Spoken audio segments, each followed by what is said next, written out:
Là, j'applique une base de maquillage et ensuite on va appliquer un fond de teint et une poudre pour unifier la peau et pas briller, quoi.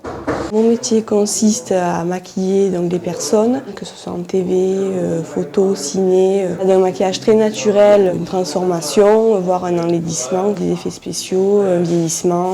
Depuis toute petite, j'ai la passion pour le maquillage et donc j'ai eu de la chance que mes parents me laissent continuer dans cette voie. J'ai fait une formation dans une école privée qui dure 1 an, qui coûte entre 6 000 et 9 000 euros l'année.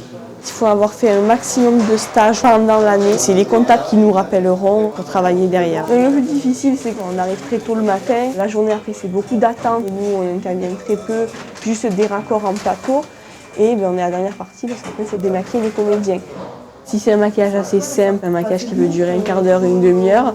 Par contre, s'il y a un maquillage plus compliqué, ça peut durer peut-être 1 heure, 2 heures, selon s'il y a une transformation à faire. Quand on débute, il faut savoir tout faire. Mais après, on se spécialise dans un domaine. Donc les avantages, ce sont qu'on ne fait jamais la même chose. On peut très bien travailler un jour avec un mannequin sur une séance photo, le lendemain faire des effets spéciaux pour le cinéma.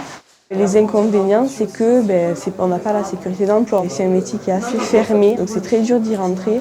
Et contrairement à ce qu'on croit, c'est un métier souvent réservé aux hommes. Les qualités importantes à avoir sont la technique, de la rapidité, beaucoup de psychologie, beaucoup de discrétion. Il faut suivre les tendances, regarder les défilés, suivre les actualités. Il faut vraiment être à l'écoute du comédien, à l'écoute du réalisateur. C'est très important de bien s'entendre avec eux parce que c'est vrai qu'on les touche. On est là pour les chouchouter. C'est très important de connaître son milieu en général. Je préférerais travailler à la mode, ce sont des maquillages plus créatifs, plus sophistiqués qu'en TV ou cinéma où on demande des choses plutôt naturelles.